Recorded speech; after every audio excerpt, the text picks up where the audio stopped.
For immediate reaction to those figures, I'm pleased to say I'm joined in the studio now by Jim O'Neill, who's chairman of Goldman Sachs Asset Management. Jim, let's just start by getting your thoughts on that. Some pretty remarkable figures. 8.1% unemployment here in the UK, the highest since 1996. What does this tell us? Well, in view of the numbers we had the past couple of days, I guess it's not that surprising, really. Okay. We know the UK has lost a lot of momentum in the latest quarter.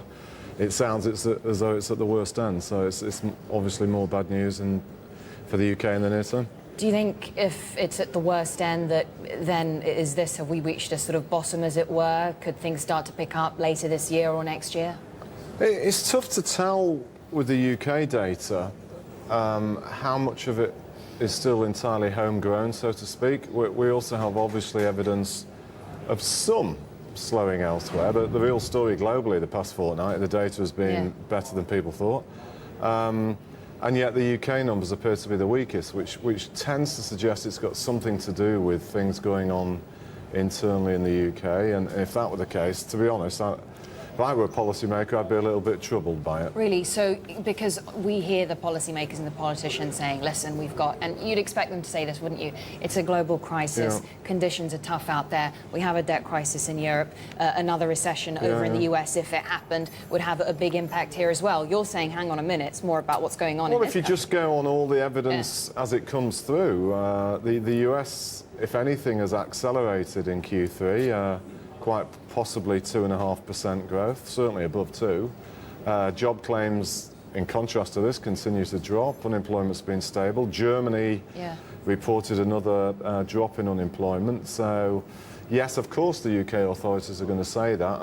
And clearly, if you look at the export orders data, there is some impact from things going on around the world. But this looks as though it's a bit more to do with the UK. Why is it worse in this country?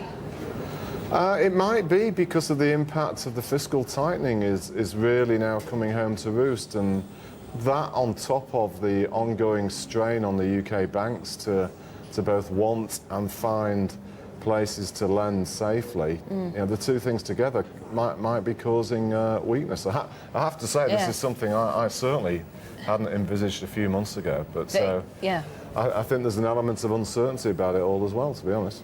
And that's, I suppose, the most worrying. I mean, that's something that will be weighing on everyone's minds. Does that mean that it could get worse before it gets better? I think it would be a dangerous thing to rule that out, given what the evidence is showing.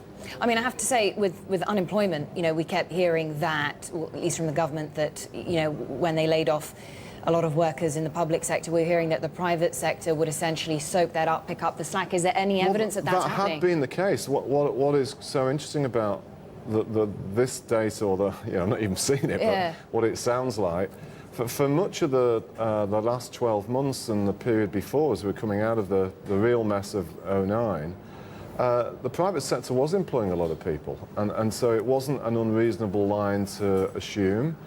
That appears to have changed. So with that in mind then, Jim, what do you make of the Bank of England's move, another round of quantitative easing? Is that the right way forward in terms of stimulating growth, boosting jobs? You know, it's not obvious to me that let's call it conventional QE in the UK or the US has got that much bang for its buck. But all it does is bring government bond yields lower than otherwise would be the case. And I suppose that means by default it forces investors at the margin to invest elsewhere, but only if they're confident. And you know, the UK and the US economies are not suffering from the low level of bond yields, they're suffering from the lack of confidence by business people and consumers. So I personally think slightly more imaginative QE or forms of specific targeted easing, possibly involving more infrastructure or doing something to get bank funding spreads down, would be more likely to get a stronger result. Yeah, I mean, we had Adam Posen saying, look, we'll review the policy that we have in place now, and if more needs to be done, we'll look at that. Do you think that we could see further rounds of QE, Well, QE3, I quite QE4? like controversial. I like Adam's other idea. In fact, I wrote something about this 3 years ago. Given that the government owns such a large stake in these banks, whilst it's hugely controversial and in the big picture not something I would be in favour of, taking a direct stake and effectively having a government-backed bank might not be as scary as it seems, a completely insane idea for the UK. At least. Why is it such an insane idea? Well, because, of course, historically, particularly post-Margaret Thatcher, that the idea that the state knew better how to run things for the economy than the private sector is heresy. Yeah, and it's almost taboo, isn't it? And I tend to agree with that. But at a state that we're in which the big UK banks are facing enormous encouragement on the one hand to raise capital, which means in another way delevering, they're not in a really strong position to make a lot of loans to places that might not look so safe. So maybe the government should consider more interesting ideas along those lines. It's a tough thing. It's a tough thing. Yeah. And are those banks in a better position than their European counterparts? Depends where you set the bar. I think they're in a better position insofar as that the British authorities did everything to bring everything out. Yeah.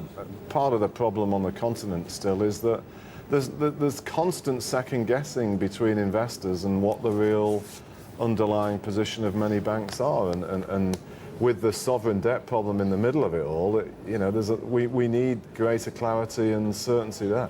How much is that complicating the process when it comes to investing? Is it as simple to say that the banks are in trouble because it seems as though right now there isn't a great deal of distinction being made between those that are seriously exposed to sovereign debt and those that might be in a stronger position? It's getting seriously difficult for investors right now because of that lack of clarity, isn't it? It's shifting to this issue. I mean, this is a massive dilemma that is circular because, of course, and at the centre of the dilemma is Italian debt, because one way or the other, everybody's exposed to Italian debt. It doesn't matter whether you're in the Eurozone or not, by the way. But obviously many banks across the continent have lots of exposure. And if the Italian debt situation can't be stabilised, the whole issue about stress tests becomes a bit of an irrelevance in a way, because... Already has with Dexia, hasn't it? Well, there's one, but I mean, the degree of exposure, Italy is a large economy. Everybody knows that its debt to GDP is more than 100%, so by definition, lots of people are exposed. So just what could then the future hold for Italian banks, given much of that debt's domestically held? I think part of the big grand solution here, the ECB has to be a lot more voluntary or excited about having its own role in trying to stabilise Italian bond yields. Italy hasn't got a insolvency problem, it's a liquidity problem, and it's a completely different issue than the one facing Greece, and it's one of much greater international dimension, and I don't understand why they still sort of, we'll do our bit, but, don't expect any more. It's crazy. Jim, just want to pick up where we left off, talk a little bit about Italy. We were just talking about these developments on the political front. Silvio Berlusconi failing to pass the 2010 budget by a single vote. Is his position becoming increasingly untenable? It looks as though it's getting trickier. The thing going around my mind is that good or bad? I think there is a strong case to be made that in order for Italy to do the things it really needs to do, which is not tighten fiscal policy anymore, it's to get growth. Italy's got probably the best cyclical fiscal position in the G7, so the medicine that they've been adopting under him the past few weeks is, in my opinion, not particularly sensible. But that's, earlier you were saying that you thought the problem in Italy, it's not a solvency issue, it's a liquidity issue. And I'm wondering, is Silvio Berlusconi, in fact, is he the liquidity issue that they have there? To some extent, I think it might be. I mean, there's a case for saying if you had a technocratic government, or one that, whoever it was, and there's certainly plenty of people in the background that are eager to fill the role, to undertake some supply-side reforms, that's going to be what helps Italy deal with its debt problem. Doing things to slow growth even more when they have no immediate deficit problem. It doesn't make a lot of sense. Jim, I'm just wondering, what about the role of the ECB in all of this? You were saying a little bit earlier on that you don't understand why there isn't more focus on Italy, given the international dimension They sort of try to behave. The ECB sort of behaves like some kind of head boy or head girl. Who sort of, they want to do everything very properly, but they sort of live in some kind of blind spot.